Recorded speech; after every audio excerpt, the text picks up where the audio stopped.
Well, good evening, everyone, and thanks for coming out tonight to hear what we have to say about the Bible prophecies concerning the Middle East. The Middle East is undoubtedly one of the most significant areas of the world. There's no region on earth which has had such a wide impact on the course of history, no other region which even comes close. The Middle East has a long and complicated history. It's far more extensive than any other region. Two of the world's oldest established countries, Iran and Egypt, are both in the Middle East. But on the other hand, some of the world's youngest established countries are also in the Middle East. Three of the world's largest religions, Christianity, Islam and Judaism, had their beginnings in the Middle East. Some of the Middle Eastern countries, such as Qatar and Saudi Arabia, rank among the world's richest countries, while others experience widespread poverty and are close to being the poorest in the world. In fact, if you were to search through any good dictionary, I think you would find thousands of adjectives which might reasonably be applied to the Middle East in some way or another. But if there's one adjective you would never use, that would be the word predictable. Because the only thing that is predictable about the Middle East is its unpredictability. Trying to keep track of events in the Middle East is almost impossible. Almost every day the news has some new report of some new event or terrorist attack or election or even some new interference in the Middle East by Russia or the USA. The Wikipedia page for Middle Eastern conflicts in the last 120 years lists 96 separate wars that took place in the Middle East. The Middle East was involved in both world wars. It was the site of the Crusades, and today it's easily the most unstable region in the world. In 2017, worldwide there were 27,000 deaths due to terrorist attacks. Of those, 10,800 were in the Middle East, which is over 40% for just one region of the world. The politics of the Middle East change rapidly. We have alliances between nations which get forged and broken almost so quickly that you can't follow them. And they get made in patterns which perhaps would have been unthinkable only a few years before they actually happen. And so while you might find some people who give you a pretty good idea of what might happen in the Middle East tomorrow, if you try to predict what will happen next year or in 10 years' time, it's really not going to happen. It's really no better than guessing. And that's precisely what makes our subject tonight so interesting, because the Bible professes to do just that. The Bible is full of prophecies about the future of the Middle East. So I thought we'd start tonight by just taking a look at what the Middle East actually is. And you might be surprised, like I was, to find that there is actually no set-in-stone definition as to where the Middle East is. It's not really a well-defined technical term, and probably the best way to describe it is it's simply the nexus, the intersection between the three continents, Africa, Europe and Asia. But on the other hand, there are several countries which most people, probably all people, would say are definitely part of the Middle East. The largest one of those is Saudi Arabia. We also have Kuwait, Bahrain, Qatar, United Arab Emirates, Oman, Yemen. Over on the east we have Egypt. Then there's Jordan, the West Bank, Gaza, Israel, Lebanon, Cyprus, Turkey, Syria, Iraq and Iran. And so those countries are what you might call the core countries of the Middle East, and probably almost everybody would say that that is the Middle East. But then there's some others which perhaps might be included in the definition, might be not. Depends on who you ask. Over on the southwest we have Libya, then there's Sudan, then we have Eritrea, Ethiopia, down the bottom is Djibouti, and then there's just a little tip of Somalia that you can see just on the bottom there. Up towards the top, more towards Europe, we have three countries just wedged in between Turkey and Russia. There's Georgia, Armenia, and Azerbaijan. And then over on the east, there's Pakistan, Afghanistan, Turkmenistan, Uzbekistan, Tajikistan, Kyrgyzstan, and Kazakhstan. And so those really are as far as the definition of the Middle East would ever be taken. And perhaps we can see right from a glance that it's more a political term than a geographical term, because you've got Egypt, and probably everyone will consider Egypt to be part of the Middle East. But if you look at a world map, it's clearly part of the continent of Africa. So it really just depends on how the politics of the countries play out. And so tonight we're going to be looking at some of the prophecies which the Bible has concerning the future of the Middle East. But before we can understand these prophecies, we first need to look about what the Bible says about the history of this area. As you see, the story of the Bible is entirely centred within the Middle East. Apart from the Testament, the Bible takes place entirely in the Middle East. And most of that is within the land of Israel. And that shouldn't be a surprise to anyone who has even an incidental knowledge of the Bible, because the Bible is essentially the story of the nation of Israel. And now we don't have time to go through the entire Old Testament history of Israel. So what we're just going to do instead is go through a summary. And that turns out to be surprisingly simple, because the Bible includes its own summary of the nation of Israel's history. And that summary is given to us in Acts chapter 7. If you turn to Acts chapter 7, in that chapter we have a summary which was given by the martyr Stephen. It was part of his speech which he gave in defence of his faith. And in that speech, he outlined the history of the Jewish nation in an attempt to show to the Jews how the message of the gospel, the message of the teachings of Christ, was consistent with the teaching and the principles of the Old Testament. And so in verses 2 to 4, we read what Stephen says. He said, "Men, brethren, and fathers, hearken. The God of glory appeared unto our father Abraham when he was in Mesopotamia, before he dwelt in Haran, and said unto him, Get thee out of thy country, and from thy kindred, and come into the land which I shall show thee. Then came he out of the land of the Chaldeans, and dwelt in Haran. And from thence, when his father was dead, he removed into this land wherein ye now dwell." And so that was Abraham. Abraham is what you might say the father of the nation of Israel. And so we first read about him in the land of the Chaldeans, which was far to the east of Israel. And God appeared to him, and God gave him some promises, and convinced him to leave his land and to travel to the land which we now know is Israel. And so Abraham, based on God's promise, left his country, left behind everything that he knew, and travelled to this land which he had never seen before, in faith that God would fulfill his promise and give him that land for an inheritance. And so when we read on in verse 5 in the speech of Stephen, it says, "And he gave him none inheritance in it, no, not so much as to set his foot on. Yet he promised that he would give it to him for a possession, and to his seed after him, when as yet he had no child."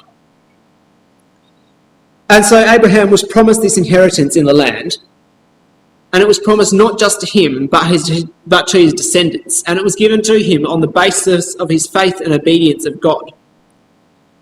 But the important thing to realise is that Abraham was given this promise of inheritance, but he never actually received it during his lifetime. He never actually received the land. He was only a stranger and a pilgrim in it. And what that shows us is that Abram actually understood. He understood that the promise that God gave him would be fulfilled in the future. It wasn't going to be fulfilled in his lifetime. It would be fulfilled at some point in the future. And you need to remember that point, because we're going to come back to it later. It becomes quite important for this lecture. Anyway, we continue on with the speech of Stephen. In verses 6 and 7, we read about what God told Abraham later on while he was dwelling in the land of Israel. "And God told Abraham that his descendants would be slaves in the land of Egypt, but they would eventually return to the land of Israel." And the next few verses show us how that was fulfilled. In verse 8, we read that Abraham had a son, which was called Isaac. Isaac had a son called Jacob, and Jacob had 12 sons, who became the 12 patriarchs, as Stephen calls them. And out of them came the 12 tribes of Israel. And then in verses 9 to 15, we have a story of Joseph. And Joseph was one of the sons of Jacob, and as Stephen recounts here, he was sold as a slave into Egypt by his brothers. But the story also points out that God was with Joseph, and Joseph eventually became a ruler of the land of Egypt. And what that meant was that when a famine came on the land of Egypt, Joseph was able to provide for his family. And so they came down into Egypt and dwelt with him there. But then we read in verse 18, "Till another king arose, which knew not Joseph. The same dealt subtly with our kindred, and evil entreated our fathers, so that they cast out their young children to the end that they might not live." So what happened, in fact, after the death of Joseph was that eventually another Pharaoh arose who didn't know all the good things that Joseph had done to actually save the land of Egypt.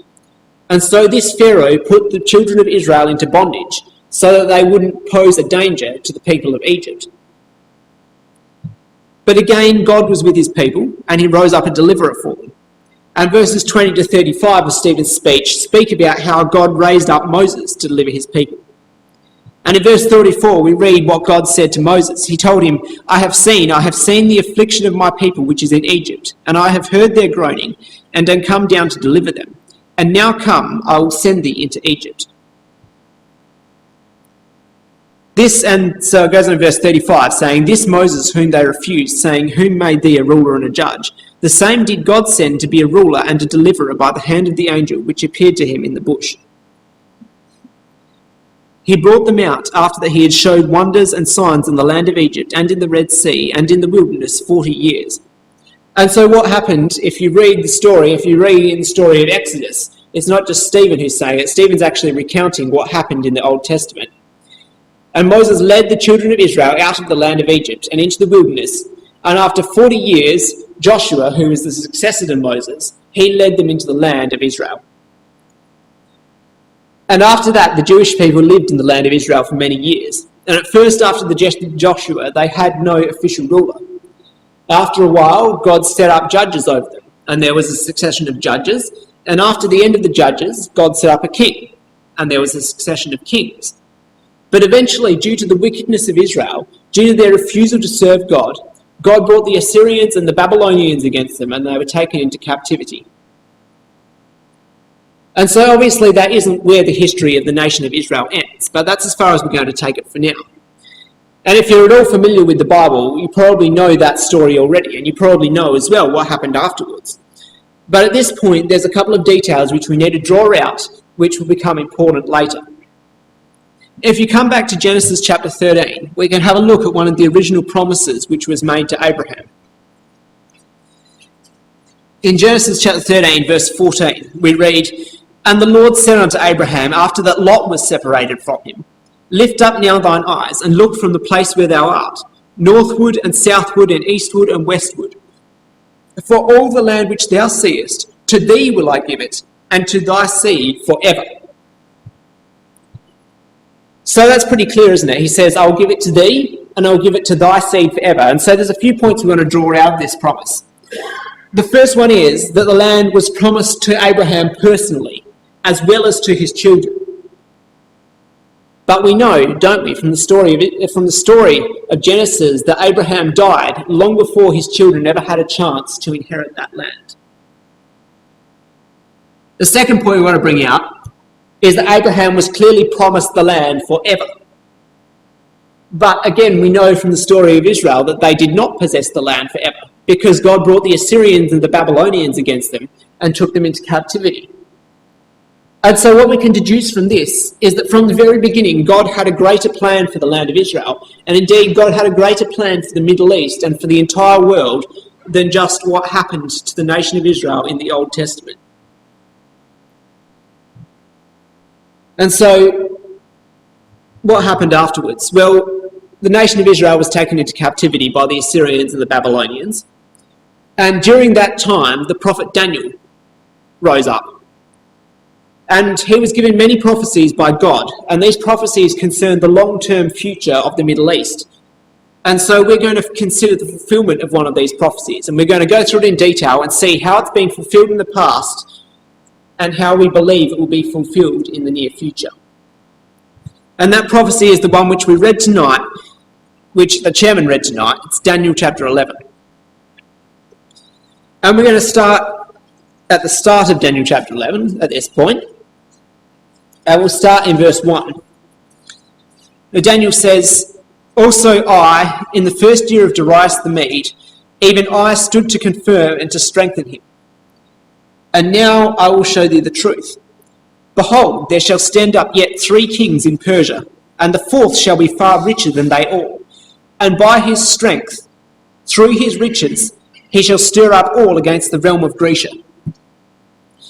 And so what's happening here is Daniel the prophet is prophesying in the time of Darius, who was one of the kings over the Persian Empire. And after Darius died, as it was prophesied in this verse, there was another succession of 3 kings who came after him. there was Smerdis, there was Cambyses, and there was Darius Hystaspes. And then, as it says in verse 2, the fourth shall be far richer than they all. Well, after Darius Hystaspes, there came Xerxes. And as this prophecy prophesied, he was far richer than them all. And he was also very strong militarily. And once again, in accordance with the prophecy, he conducted many military campaigns against the Greeks. And that was around the time of 480 BC. Now, if we come down to verse 3, there's actually a small jump in time. And it says in verse 3, "And a mighty king shall stand up, that shall rule with great dominion, and do according to his will. And when he shall stand up, his kingdom shall be broken, and shall be divided toward the four winds of heaven, and not to his posterity, nor according to his dominion which he ruled. For his kingdom shall be plucked up, even for others beside those." And so the prophecy jumps, and it speaks about a new king who would stand up. And if you know much about the history of this area, you'll know that after the Persian Empire, towards the end of the Persian Empire, a new king rose up, a very mighty king, known by the name of Alexander the Great. And Alexander the Great ruled from BC 336 to 323. And the prophecy said that he would rule with great dominion. And he did. If you look at the map there, we have the area of Macedonia, the area of Greece, roughly, highlighted on the map. That was the area which Alexander inherited from his father. That was the area which he had at the start of his reign, in BC 336. But he was a wonderful military commander. He had great skill in that area, and in the course of just 13 years, he managed to extend his empire from that small area of Macedonia to that, taking up pretty much the entire Middle East, right across to the borders of India. And he did that in just 13 years, and it's said that when he got to the borders of India, he wept because there was no more land to conquer. And apparently that's actually a load of rubbish, because he stopped because he couldn't beat the Indians and their elephants, and so that was why he turned back. But anyway, so he turned around, and on his way back, he stopped at Babylon, and he had a great drinking party at Babylon, and he died of overindulgence. And so in the course of 13 years, his empire shot up from that small area to basically the entire Middle East, and then he died. And so what the prophecy predicts in verse 4 is actually exactly what happened in history. Because after the death of Alexander, his kingdom was divided. As it says, it shall be divided towards the four winds of heaven, and not to his posterity. So we see that his kingdom was not given to his son. At the time when Alexander died, his son was very young, not in a position to rule. And so his kingdom was given to his four generals. And in fact, they murdered his son and his wife just to make sure they wouldn't have any trouble from them. And so after the death of Alexander, there was actually several generals, several different factions which started warring together, and there was quite a bit of unrest for a few years. But eventually, in the course of about 20 years, things settled down to four main divisions. That was after the Battle of Ipsus in 301 BC. And so after that, we had four main kings. There was Ptolemy, who ruled the south in Egypt. There was Seleucus, who ruled the area of Syria, and really the whole eastern area of the empire, all the way across to India. There was Cassander, who ruled about half of Greece, and then Lysimachus, who had about the other half of Greece and about half of Turkey. And so those were the four main successors to Alexander the Great. Those were the four main divisions of his empire. And so we read on in the prophecy of Daniel. In verse 5 it says, "And the king of the south shall be strong, and one of his princes, and he shall be strong above him, and have dominion. His dominion shall be a great dominion." And so we've got here in verse 5 a new character introduced, called the king of the south. And if we look further in verse 6, we have the king of the north as well. And so I guess that causes us to ask the question, well, who is the king of the south and who is the king of the north? Well, in fact, if we look at this map, it's kind of obvious. It says the king of the south shall be strong. So obviously he's going to be one of the strong ones. And the king of the north would be strong and rule with great dominion. And in fact, there's sort of a north and a south division here, isn't it? We've got Ptolemy, who's ruling in the south, sort of the area of Egypt, and then Seleucus is ruling the sort of more northern area. They're sort of the area of Syria and across to the east. And in fact, if we look through this prophecy, we can confirm that these are the king of the north and the king of the south. And in fact, when you look into it, these definitions, the king of the north and the king of the south, make a lot of sense, because it's talking about, in fact, the north and the south of the land of Israel. So if you look at where the land of Israel is, sort of the east of the Mediterranean there, directly to the south of that, we have Ptolemy, who was the king of the south, and directly to the north of that, we have Seleucus, who became the king of the north. And so those are basically the two main characters in this prophecy. And in fact, if we put up the entire chapter of this Daniel chapter 11, we can now highlight where these two characters appear. And you can see that the king of the north and the king of the south appear quite frequently throughout the whole chapter. And so obviously we need to understand who these are in order to understand this prophecy. And now I should probably point out at this point that this is a very long chapter and there are many details in it, so we're not going to go through the entire thing because we only have an hour. So we're just going to bring out a few main points. So I think we'll start with verse 5 again. Verse 5 tells us that the king of the south would be strong. And that came to pass because we had Ptolemy Soter, who was the first of the Ptolemies. He took over the area of Egypt and he became one of the strongest generals. But then it says, and one of his princes, and he shall be strong above him and have dominion. His dominion shall be a great dominion. Well, it turns out if we look in history that this king Seleucus, who became the king of the north, he was actually originally, as it says, one of the princes. Well, he was actually originally an admiral in Ptolemy's fleet. And in BC 313, he went off on his own and gained control of the area of Babylonia and Syria. And so he became the king of the north over the Seleucid dynasty. And so, as you can see, the prophecy was fulfilled in exact detail. Now, if we come down to verse 6, we read, and in the end of years they shall join themselves together, for the king's daughter of the south shall come to the king of the north to make an agreement. But she shall not retain the power of his arm, neither shall he stand, nor his arm, but she shall be given up, and they that brought her, and he that begat her, and he that strengthened her in these times. And now if we look in history, we can see the fulfilment of this as well. Because the kings of the north and the south, initially, after they sort of solidified their empires, they had a time of frequent wars between themselves. And eventually they decided that they would make an alliance. And so Berenice, who was the daughter of Ptolemy Philadelphus, the daughter of the king of the south, she was given to Antiochus Theus, who was the king of the north, as a wife. And as part of the deal, Antiochus put away his former wife and supposedly wasn't going to see her anymore. But as it says in verse 6, it says, but she shall not retain the power of the arm. And in fact, what happened was that soon after this arranged marriage, Ptolemy, who is the king, Berenice's father, died. And so Antiochus immediately put away Berenice and brought back his former wife. And in fact, Berenice was subsequently murdered, along with her servants and her son. And once again, we can see that fulfills what it says in verse 6, because it says, she shall be given up, and so she was put away, and they that brought her, and that was her servants who were sent with her, and they were murdered as well. And he that begat her, well, that was Ptolemy, and he died.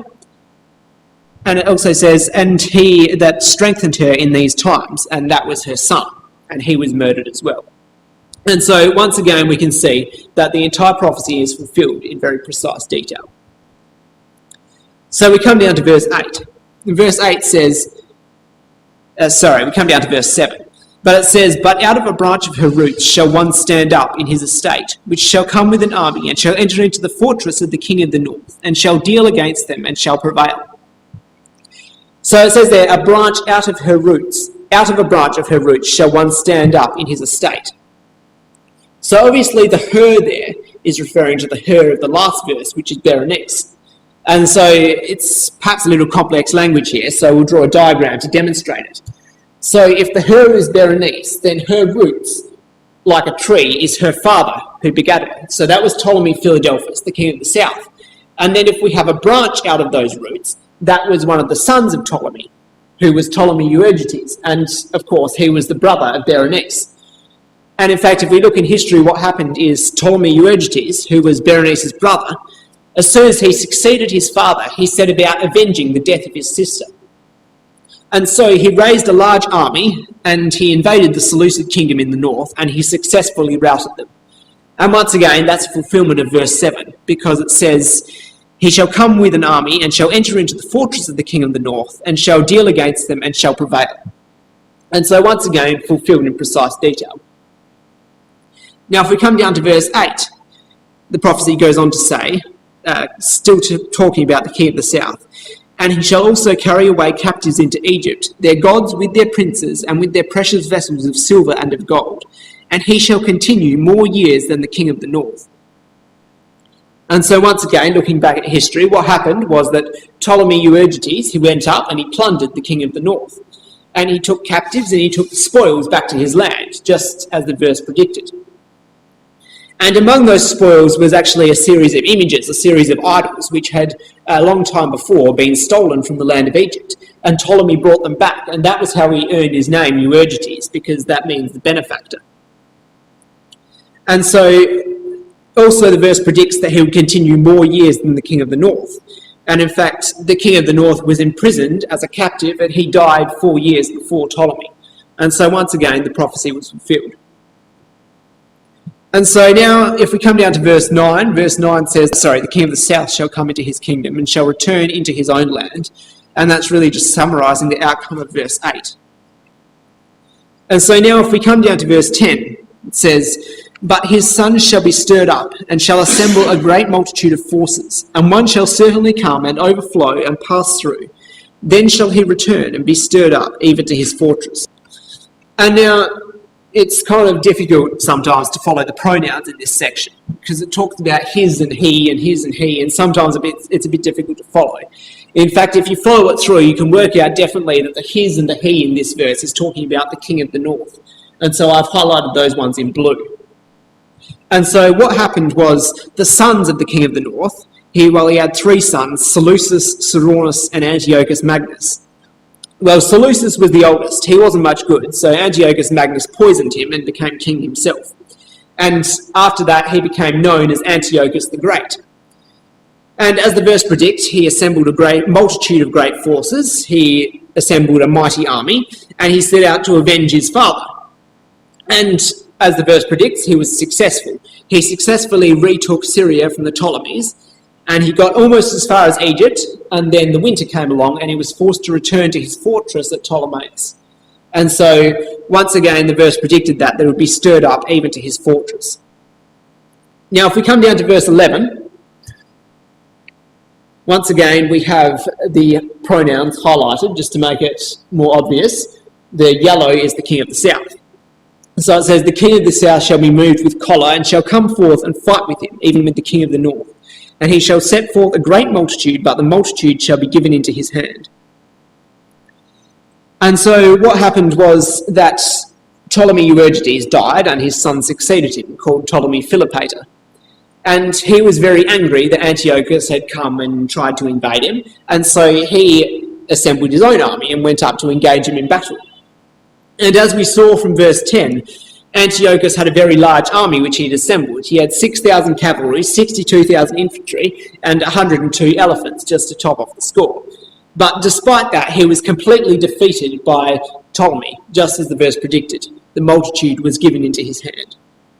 And so you can see, can't you, that this prophecy is being fulfilled in very precise and very specific detail. And we could go on and we could go through the rest of the entire prophecy and expound it in detail, but unfortunately we don't have enough time to do that. And so really what we need to take away from what we've seen so far is just a couple of points. Firstly, God had a detailed plan for the Middle East, and he's outlined this plan in prophecy. And that prophecy stretches back from the times of Israel, back from the time of the Bible, all the way up to the present day and into the future. And the second point is that so far as we can see, that prophecy, all those prophecies have been fulfilled in precise detail. And we've only considered one prophecy tonight, but in fact there's many prophecies throughout the Old Testament dealing with other areas of the Middle East at other times in history, and they've all been fulfilled, apart from the ones which are speaking about the future. So what we're going to do now is skip forward a few verses in Daniel chapter 11, and we're going to look at a later section of the prophecy, because that's going to help us to understand what this prophecy predicts about the future. So just to summarise, the next parts, basically from verse 11 where we got up to verse 29, they're all talking about the further wars between the kings of the north and the south. And they were very fond of wars, and they had many wars between each other. And that really didn't stop until verse 30. What happened in verse 30 was the Roman Empire was emerging. And the king of the north at the time, Antiochus Epiphanes, was on his way to attack the south. And the Romans came along and they forced him to stop in his tracks and turn back. And he was very cross about that, and he took out his anger on the Jews and he persecuted the Jews, and the Jews subsequently revolted. And that was the revolt of the Maccabees, and that is detailed in verses 30 to 35 of this prophecy. And once again, all of it was fulfilled in very precise detail. So now we're going to come down to verse 36. In verse 36 we're told, "And the king shall do according to his will, and he shall exalt himself and magnify himself above every god, and shall speak marvellous things against the God of gods, and shall prosper till the indignation be accomplished, for that is determined shall be done." So once again, here in verse 36, we've got some new character who's introduced. He's called the king, and doesn't really explain to us who the king is. We've got to work that out for ourselves. And we've already seen, haven't we, that most of this chapter, pretty much the entire chapter, is talking about the conflicts between the king of the north and the king of the south. And we've seen, haven't we, that the king of the north and the king of the south, they don't refer to specific people. They refer to whoever is ruling over a specific area at whatever point in time. But now we've got in verse 36 a new character introduced, and he's not called the king of the north, he's not called the king of the south, he's just called the king. And so we might make a hypothesis that if he's just called the king, perhaps he is the king over both the north and the south. And in fact, we can verify that hypothesis, because if you come back to the start of the chapter, back to verse 3, we see in verse 3 it said, talking about Alexander the Great, "A mighty king shall stand up, that shall rule with great dominion, and do according to his will." And we know, don't we, that this original king, Alexander the Great, he did rule over both the north and the south. And we know that's got to be the case because, well, the king of the north and the king of the south actually came out of the splitting up of Alexander's empire. And so, of course, Alexander ruled over both of them. And so if we come back to verse 36, we can ask the question, which was the next power, which was the next empire in history to rule over both the north and the south, both the north area above the land of Israel and the south below the land of Israel? Well, in fact, that power was the Roman Empire. And here we have a map of the Roman Empire at its maximum extent in AD 117. And so you can see, can't you, that they have the northern area above Syria, the northern area of Syria, above the land of Israel. And they also have the southern area, the land of Egypt, below the land of Israel. And so we can say fairly confidently that this king is the Roman Empire. And once again, we can verify that because it lines up with the rest of the details of the verse. It tells us that the king would do according to his will and would exalt himself. And we know from history that the strength of the Romans was such that the Romans could pretty much do whatever they liked, go where they wanted, do what they liked, and no one could stop them. And the verse also tells us that he would magnify himself above every god and speak marvellous things against the God of gods. So was that fulfilled in the Roman Empire? Well, yes, it was. The Roman emperors from Julius Caesar onwards, they were often revered as gods, especially after their death. And so I guess you could say it was sort of fulfilled in that. But it didn't really become a major issue until about AD 312. Because from AD 312 onwards, the Roman Empire became officially Catholic. And eventually the Bishop of Rome was made the head of the Catholic Church, and he's now called the Pope. And by gradual stages, he became seen as God's representative on earth, and eventually he became seen as God himself. And in fact, this very thing was prophesied of later in the Bible by the Apostle Paul. In his second letter to the Thessalonians, he said, "Let no man deceive you by any means, for that day shall not come, except there come a falling away first, and that man of sin be revealed, the son of perdition, who opposeth and exalteth himself above all that is called God, or that is worshipped, so that he as God sitteth in the temple of God, showing himself that he is God." And you can see that part that I've highlighted. Perhaps that's actually very similar to what it says about this king in Daniel chapter 11. And so we've said that that was talking about the Roman Empire and the Pope calling himself God. Well, I want to present perhaps a little bit of proof about that. Here's a quote from one of the Catholic writers. And he says, "The Pope may be called a king. He is the Prince of Princes and Lord of Lords. He is, as it were, a God on earth. He is above right, superior to law, superior to the canons," which means he's superior to the Bible.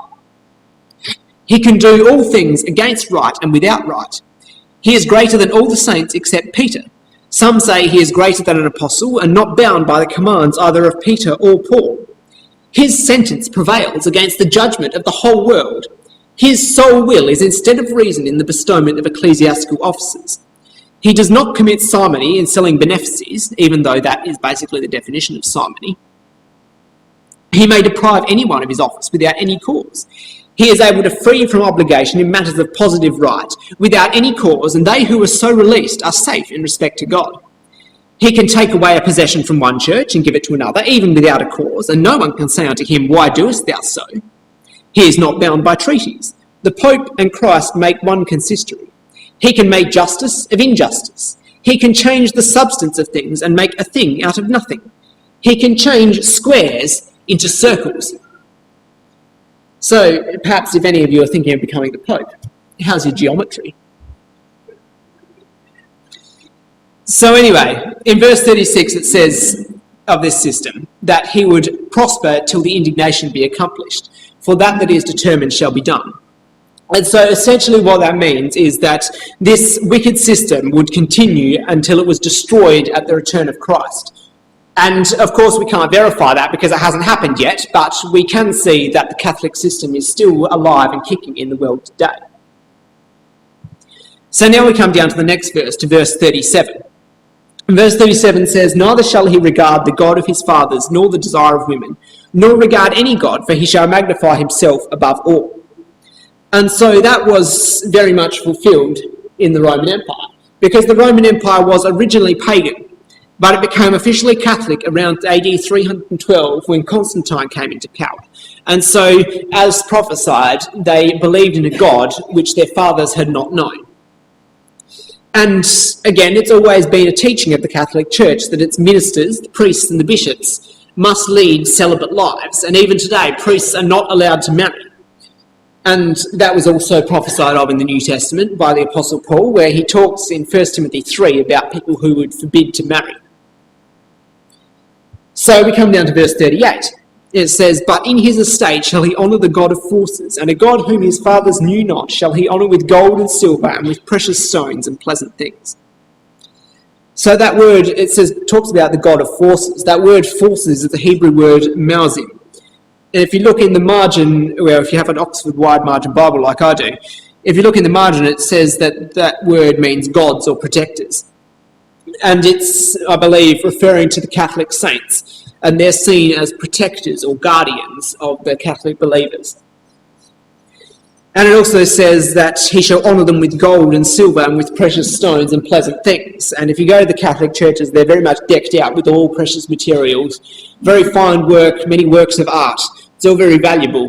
And so, once again, they're honouring them with gold and silver and precious things, just as the chapter has prophesied. So on to verse 39, it says, "Thus shall he do in the most strongholds with a strange God, whom he shall acknowledge and increase in glory. And he shall cause them to rule over many, and shall divide the land for gain." So the most strongholds there is derived from two Hebrew words. The first word is mivsar, and that's the idea of being fenced in by a wall. It's actually derived from the original word that was used for bazaars in Hebrew. Bazaar as in the place where you sell things. The other word is the word mauzim, which is the same word as before. And so the idea here is the strongholds of the protectors, or the bazaars of the protectors. It's talking about the Catholic cathedrals. And so then we go down further in the verse, it says, "He shall cause them to rule over many." Well, up until even the late 1800s, the Pope ruled over many nations, including all of Europe. And in fact, when the explorers, the original Spanish explorers, went off to discover South America, they were blessed by the Pope, and it was sort of understood that the Pope would also own the lands which they discovered, because, of course, that's what the Pope does. And so then further down in the same verse, it says that they would divide the land for gain. And in fact, that was fulfilled in the Catholic Church as well, because the land that they ruled over was divided up into different sections that were called the dioceses. And each different section contributed to the overall wealth and power of the church. And each section, of course, had to have its own bishop and its own clergyman over, and they all drew a hefty salary, just because you can't give religion away for free, apparently. So up to this point, we could say, perhaps, that this prophecy has been fulfilled over 1,000 years ago, because the Holy Roman Empire began around AD 800. And so at that point, all of these points that we've covered so far would have been fulfilled in the Catholic Church. But in verse 40, we have the phrase, "and at the time of the end." And I don't think any of us would say that AD 800 was the time of the end, because that was over 1,200 years ago, and we're still sitting here tonight. And so clearly there's a significant gap in time in the prophecy. And in fact, if you read through it, it's fairly natural to expect that, because it says at the time of the end, so it's sort of telling you that there is a jump in time here. And so it says in verse 40, "And at the time of the end shall the king of the south push at him, and the king of the north shall come against him like a whirlwind, with chariots and with horsemen and with many ships. And he shall enter into the countries and shall overflow and pass over." Now, if we look at this carefully, the word "him" is used twice in this verse 40, and we can see that this "him" must be referring to the king at verse 36, because if you follow it through, it's the same person being spoken about the whole way through. And so the problem now arises: the Roman Empire is no longer in existence. It hasn't been in existence for many years. So who is the king in this verse? Well, we've got to remember what we've already seen. We've already seen that the terms which are used in this chapter, the king of the north, the king of the south, and the king, they're not speaking about specific individuals or even specific empires. They're terms which refer to whoever is ruling over a particular area of land. And so we saw as well, didn't we, that the king was someone who was ruling over both the north and the south. And so it turns out that since the time of the Romans, there has in fact been another power which has ruled over both the north and the south, and that is the Ottoman Empire. In AD 1453, the Ottoman power took control of Constantinople. In 1509, they took control of the land of Palestine, and in 1517, they took control of Egypt, and thus they displaced Rome as the king. So we've seen that's the Ottoman Empire, and they clearly fulfilled the definition of the king. Verse 40 also talks about the king of the south. So the question is, has there been another king of the south? Well, the answer to that is yes, there has been. Because the king of the south, we've got to realise it's the power and control of Egypt. And it's important also to realise that it's only used when a foreign power is in control of Egypt. And the last foreign power to be in control of the land of Egypt was Britain. And that happened in 1882, when they invaded Egypt and basically took over the country in order to protect their trade interests, especially around the Suez Canal.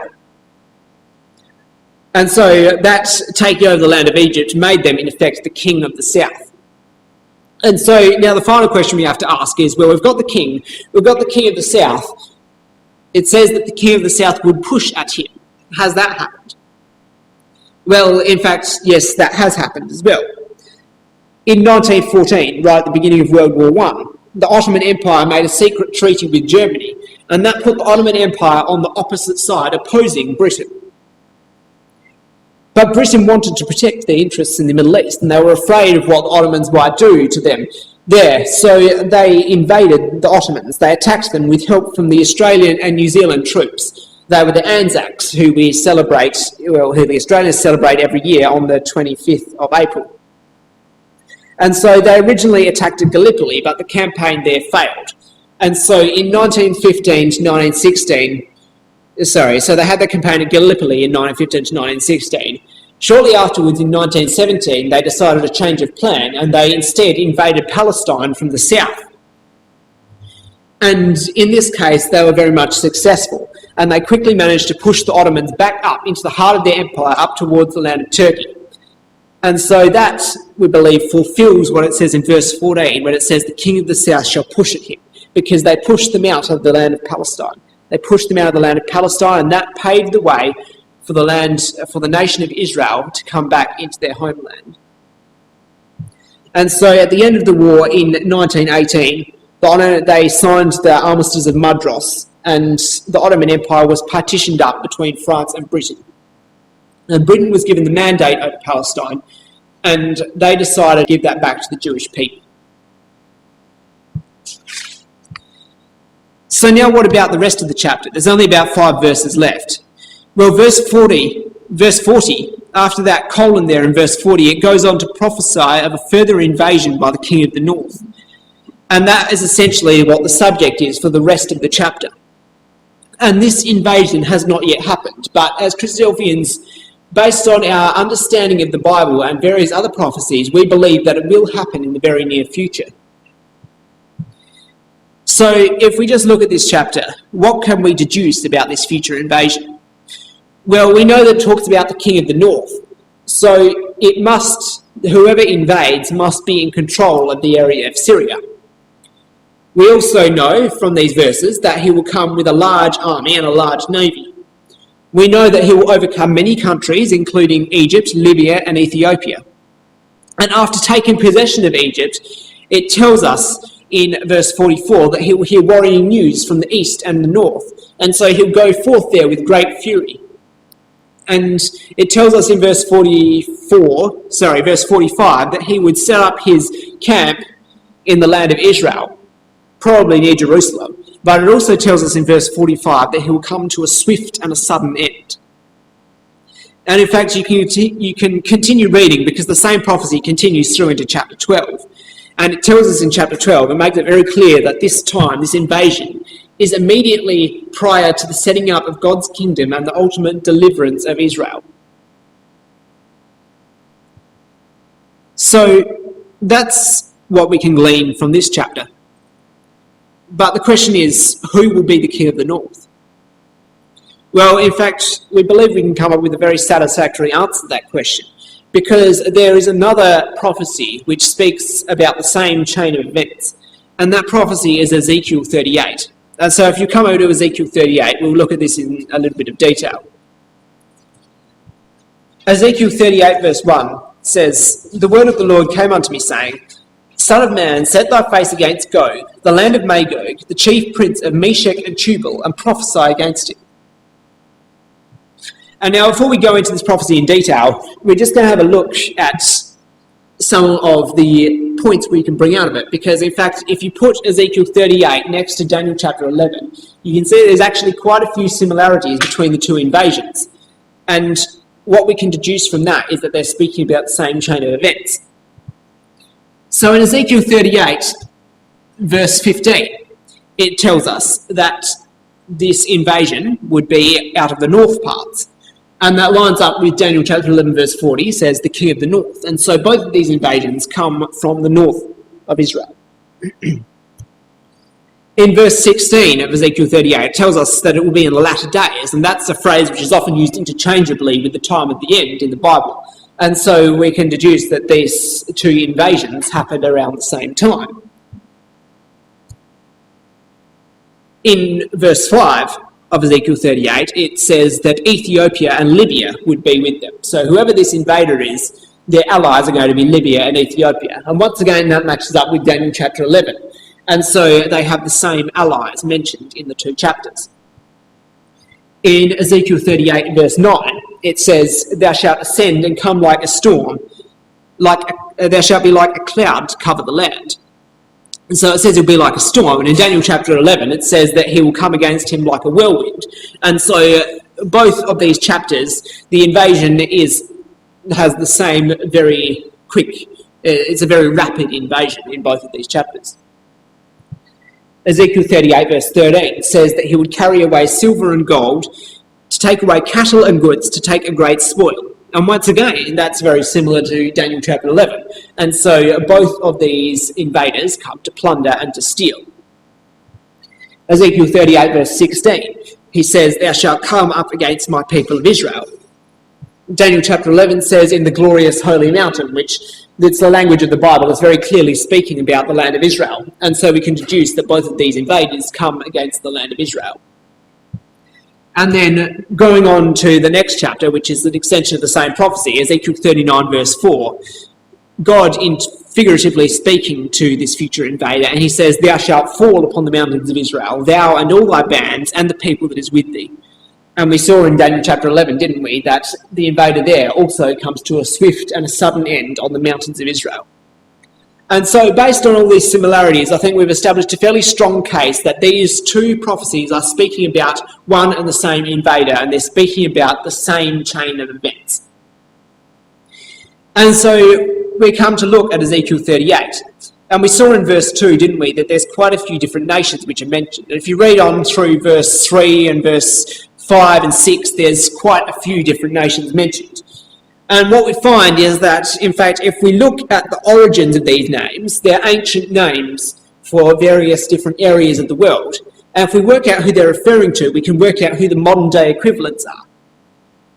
So we have in verse 2, we have Rosh, Meshech, Tubal, and Magog. I should just point out that in verse 2, it says the chief prince of Meshech and Tubal. That should actually say it should actually say the prince of Rosh, Meshech, and Tubal.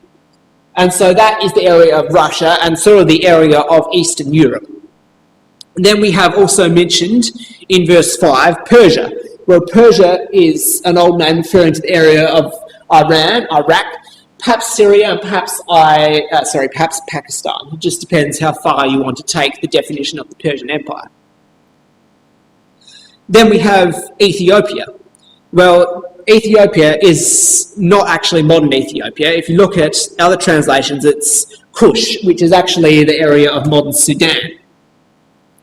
Then we have Libya, which in this case is speaking about the same area as modern Libya. We also have in verse 6, Gomer mentioned. Well, that is a name used to refer to Western Europe, especially sort of the area of France. And I should just say that we don't know exactly which countries will be involved, but we can sort of deduce, because these names are sort of speaking about people groups, sort of areas, and so it's not a one-on-one correspondence with definite countries in the area. But it's sort of fairly safe to say that if one part of Europe is involved, then the whole of Europe will be, because they have a very strong European Union, which binds them together. And then, so we get up to Gomer. Then there's also mentioned is Togarmah, which is sort of the area of Turkey, the area of Georgia, sort of just south of Russia there, between the Black Sea and the Caspian Sea. And of course, once again, we saw in Daniel chapter 11 that this invasion is by the key of the north. And so obviously, if they're the key of the north, they've got to be in control of the area of Syria, which we've already highlighted. But if we look further on in Ezekiel 38, it also tells us that there's going to be some opposition to this invasion. In verse 13, it tells us, Sheba and Dedan and the merchants of Tarshish, with all the young lions thereof, shall say unto thee, Art thou come to take a spoil? Hast thou gathered thy company to take a prey? So, in fact, these nations we can trace as well. There's obviously Israel. The invasion is going to be against Israel, so it's fairly safe to say that Israel will be in opposition to it.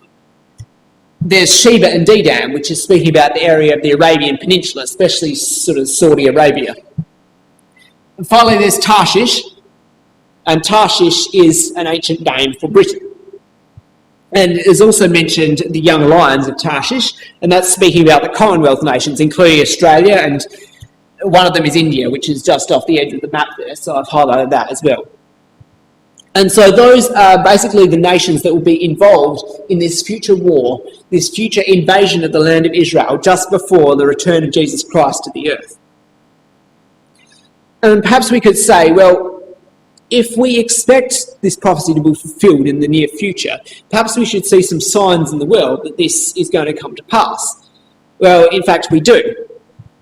There's perhaps some things which we might expect. We might expect that Russia, because Russia is going to be the head of this coalition, this invasion, we would expect that they would be beginning to exert greater influence over the other nations of the coalition, especially over Syria. Well, that is indeed the case. We see that happening today. We would also expect that Britain will be on the opposite side to the rest of Europe, and so we would expect a deteriorating relationship between Britain and the rest of Europe. And once again, we can see that in the world today. On the other hand, we would expect that Britain would try to strengthen their ties between the Commonwealth nations and perhaps Saudi Arabia and Israel. And once again, that's happening today. We would also expect to see Russia starting to boost their military might, starting to flex their military muscles a bit, which, yes, that's happening today.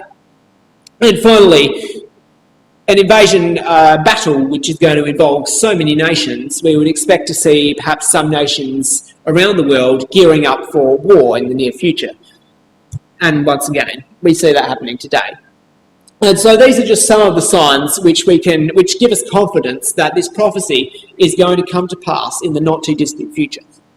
And so this means we should ask the question, does this mean anything for us?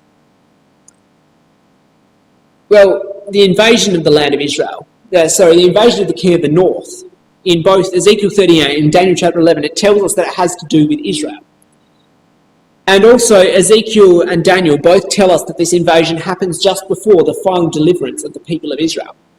In Daniel 12 verse 1, it tells us that at that time shall Michael stand up, the great prince which standeth for the children of thy people. And there shall be a time of trouble such as never was since there was a nation, even to that same time. And at that time thy people shall be delivered, every one that shall be found written in the book. And so that tells us that Israel will be delivered soon after that. Then if you look in Ezekiel 39 as well, verses 1 to 7, God, figuratively speaking to this future invader, tells him repeatedly, I am against thee, I will turn thee back, I will smite thee. And so we can deduce from that it's God, through Jesus Christ, who will intervene in this battle in favour of the nation of Israel. And the final verses of Ezekiel 39 tell us what the final outcome of this will be. Verses 21 and 22 says, And I will set my glory among the heathen, and all the heathen shall see my judgment that I have executed, and my hand that I have laid upon them. So the house of Israel shall know that I am the Lord their God from that day and forward.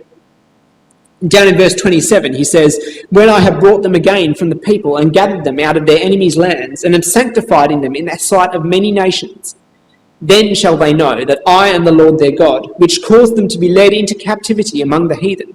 But I have gathered them unto their own land, and have left none of them any more there. Neither will I hide my face any more from them, for I have poured out my spirit upon the house of Israel, saith the Lord God. So we saw, didn't we, from the history of Israel, that they were taken into captivity, they were taken out of their land, and they didn't inherit it forever. But what Ezekiel 39 is telling us, that at this point, after this invasion, when God intervenes in this battle, Israel will be caused to inherit their land forever. They will be removed no more. And so this will be the ultimate fulfillment of the promises to Abraham. We believe, based on other passages in the Bible, that Abraham will be raised along with all the other faithful Israelites, and that they will inherit the land forever. And elsewhere we're told, in very specific terms, that God will set up a kingdom which shall never be destroyed, and that he will rule over the whole world. And so that's all very encouraging, but it's all about Israel. And so the question is, we're not Israel. How does this affect us? Well, we don't have time to go into this in detail. But one point we could bring out is that one of the promises to Abraham, Genesis 22 verse 18, God said to Abraham, In thy seed shall all nations of the earth be blessed. So right from the beginning, God promised to Abraham that it wouldn't just be his direct physical descendants, but that all other nations of the world could become part of this blessing. And in fact, if you read through the Bible, we find that we can become part of the seed of Abraham. We can become part of Israel, and we do that by baptism into the faith of Jesus Christ. And so if you come to one final quote, I'd like to demonstrate that very clearly from the writings of the Apostle Paul. If you come to Galatians chapter 3, verse 26, and it's important to realise that this letter was written from Paul to the Galatians, and the Galatians were not a Jewish people. But nevertheless, he says to them, For ye are all the children of God by faith in Christ Jesus. For as many of you as have been baptized into Christ have put on Christ. There is neither Jew nor Greek. There is neither bond nor free. There is neither male nor female. For ye are all one in Christ Jesus. And if ye be Christ's, then are ye Abraham's seed, and heirs according to the promise. And so what we can see from those verses, by baptism into the faith of Jesus Christ, we can become part of Abraham's seed. We can come under the jurisdiction of this promise and have a hope of eternal life when Jesus Christ returns to the earth and sets up God's kingdom over the whole world. And so I would urge you, if you have seen what we have said tonight, to be convincing. If you're convinced that these prophecies were fulfilled in precise detail and that God has a plan for the future of the world, then I would encourage you to look further into this and to see what you can do to become a part of this promise. Thank you.